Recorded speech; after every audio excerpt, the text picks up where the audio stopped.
Okay, let's talk about resistance in the hybrids. And there's a lot of work being done on resistance, sorghum resistance to sugarcane aphid. And basically, all the slide shows is the work that's going to be conducted this year. A lot of effort being done to find us good resistance sources to sugarcane aphid. Now, let's talk about the types of host plant resistance. And basically, there's three. We're talking about non-preference, which is, in scientific terms, we call it antizoonosis. And basically, it's just a plant that's not is less preferred over another plant of the same type. So in cotton, a lot of times I think about hairy cotton, and how we used to use hairy cotton to avoid some issues with aphids. So it's just something about that plant that makes it less suitable to the insect. Tolerance is more of a plant response to the insect, and it's basically just a type of resistance where the plant can tolerate a heavier population than a susceptible host. So that's tolerance. Then antibiosis is actually affecting the insect itself in some manner. So it may reduce the longevity of the insect. It may slow the reproductive abilities of the insect. It's certainly going to disrupt some essential life process. Now, it's not toxic, but it does have a negative effect on the key fitness of the insect pest itself. Now, antibiosis is the form of resistance that everybody's interested in because it helps keep those populations down. It reduces the population growth. And basically what we're looking at here is the fact that resistance to one aphid species or biotype doesn't necessarily confer resistance to the other. So what we're talking about here is we have plenty of sources of resistance in sorghum to a green bug, which is another aphid, but simply because they're resistant to green bugs doesn't necessarily mean they're going to be resistant to sugarcane aphid. And in fact, that's what we're seeing.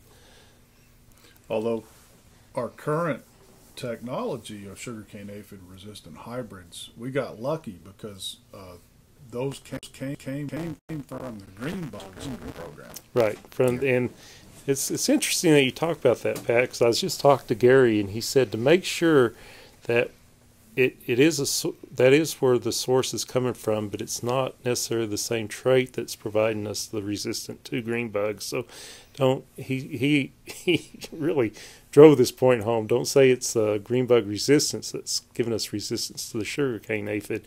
There's a component in there that's giving us the resistance, but it may not necessarily be the same trait. And all of this is still very new. We're not Right. have a good handle on what type of resistance we have or how strong it is. And Exactly. I think Pat has some excellent slides coming up that highlight that.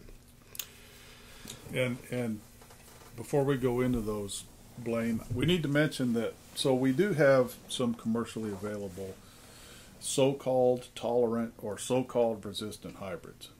Some of the companies, like Sorghum Partners, they call them tolerant. And part of the reason is they're afraid growers will think they're resistant, and resistant means immune.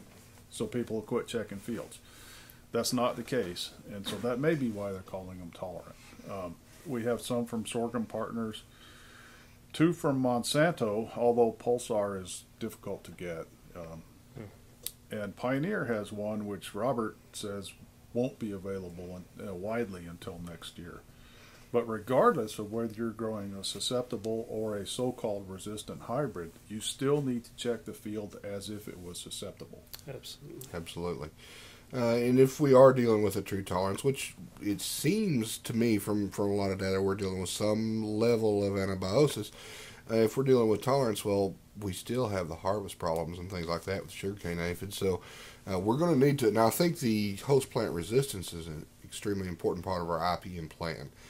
And we need to look at our sugarcane aphid list, resistant list, versus our agronomically acceptable list, which A&M AgriLife has in all throughout the state, different agronomic trials with sorghum, just like with cotton or any other, that we can hopefully pick from column A, the sugarcane aphid, and column B, the agronomic, and get a variety that's both a good fit and has some level of resistance or tolerance to the aphid.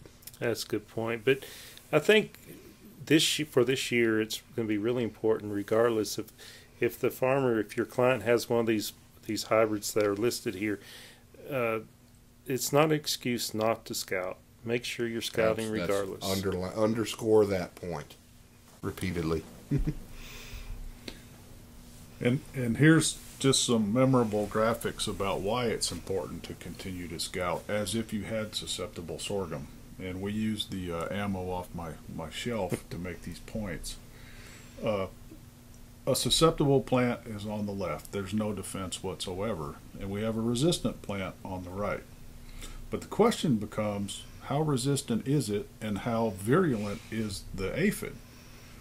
And so that what we think is a resistant plant may be nothing compared to a very virulent pest, right, which we know sugarcane aphid is. But much like weed control, you're also trimming those numbers and IPM control, and you could be lessening impact. So you have something to shoot back with. Yes, you do, and it's important, because if you slow the population growth, you give the beneficials an advantage. So it really does matter, even if it doesn't matter a whole heck of a lot. And of course, moderate resistance is a little bit better, but it's still the same virulent pest. And we may get to the point where we have highly resistant plants, which are actually incredibly good at defending themselves against the pest. We're a long way from that. Yeah, and that's what our goal is, and that's what we're shooting for. And I think it's like Pat says, it takes time to get there, and it's patience. We have plenty of tools in our toolbox to manage this pest until we get here, but this is the ultimate goal.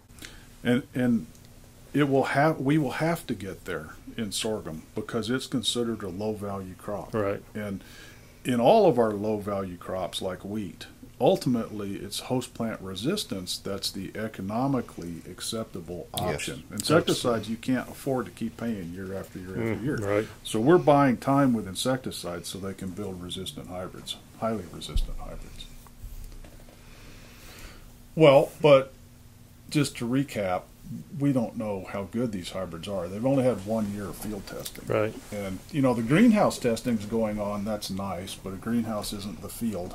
And you have to be very careful with what you extrapolate from greenhouse trials. So people are working on it, but for right now, treat them as if they're susceptibles, because in reality, we think our best guess is the commercial hybrids are over there on the left in 22 Magnum kind of zone, compared to that aphid that we know is extremely virulent.